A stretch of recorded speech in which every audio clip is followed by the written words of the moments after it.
The victims of the flood disaster in Chikun local government area of Kaduna State, northwest of Nigeria, may have a cause to smile as the National Emergency Management Agency has donated relief items to them. The communities Karatudu, Goni, Gora and Romi. Presenting the items, the coordinator of NEMA Northwest Zone, Mr. Musa Ilala, explained that the agency has undertaken a rapid assessment of the affected areas and responded to the need of the people. He also appealed to private organizations and wealthy individuals to complement government's efforts in assisting victims of disasters in the country. Items donated include 500 bags of rice, 50 bags each of maize, millet and guinea corn, and 100 cartons of noodles, 300 pieces of blanket, and 20 gallons of vegetable and palm oil. Majority of the victims whose houses were pulled down by the flood are taking refuge in a nearby school, while others are putting up with relatives and friends pending when the flood will recede.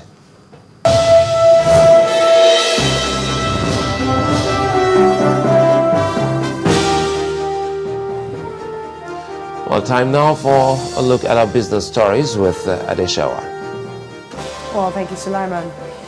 The much-anticipated resolution of the crisis between Shell Petroleum Development Company and Bodo community in Gokana local government area of Rivers State over compensation for the 2008 spill in the area has failed to materialize today, as the community rejected the offer by the oil company. The London-based legal representatives of the Bodo community, David Standard and Martin Day, from the law firm of Lee Day, said that at the end of talks between their lawyers and Shell in Port Harcourt, the people unanimously rejected the offer from Shell, describing the amount as insulting. However, they did not state how much the compensation offer was. The fishing community had demanded compensation for the two massive oil spills that occurred in the area in 2008, for which Shell accepted liability. The fishing community of about 31,000 people in 35 villages had claimed that the incident had massive devastation and damage to its environment, with over 13,000 fishermen from the area unable to continue their trade 5 years after. The chairman of Bodo Council, Sylvester Kubara, has expressed disappointment, saying, quote, "It is a great shame that the negotiation have not led to a settlement. He had hoped that this week would at last see the end of the litigation and enable them to start the process of rebuilding the community," unquote. And now the Naira has shown signs of improvement at the interbank, reaching its strongest level in 2 weeks against the US dollar after the central bank sold dollars directly to lenders. The local currency closed at 161 Naira 90 kobo to the dollar, its strongest level since August the 30th.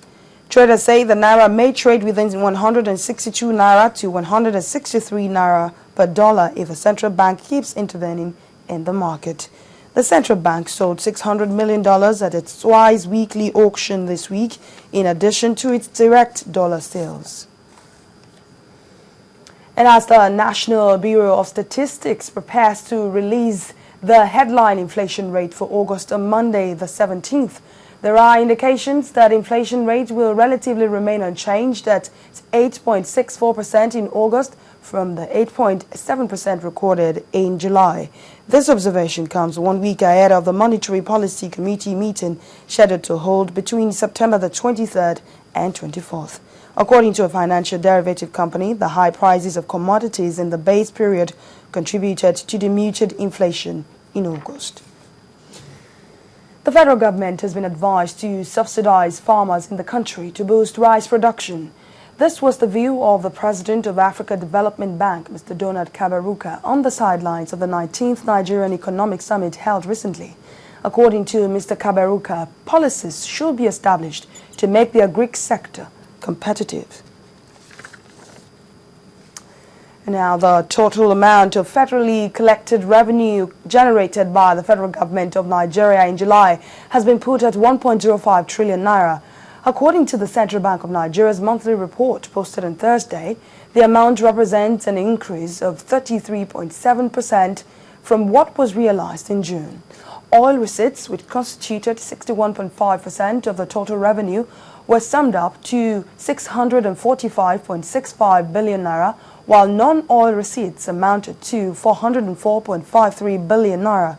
However, the federal government's estimated retained revenue was 365.72 billion naira, while total estimated expenditure was 431.09 billion naira. The CBN also put the end period inflation rate for July on a year-on basis at 8.7%, indicating a 0.3% increase from the preceding month. On the last trading day of the week at the Nigerian equities market, trading closed in the negative territory as the bourse extended losses from the previous trading session, while the key benchmark index dipped further by 0.4%. Loretta Chiogo tells us more. Hello there and welcome to Stock Market Report. The Nigerian equities market ended the week on a bearish note, extending losses recorded in the previous session. The all-share index dipped by 0.40% to end the week at 36,098.06 points. The market capitalization also ended lower at 11.49 trillion naira.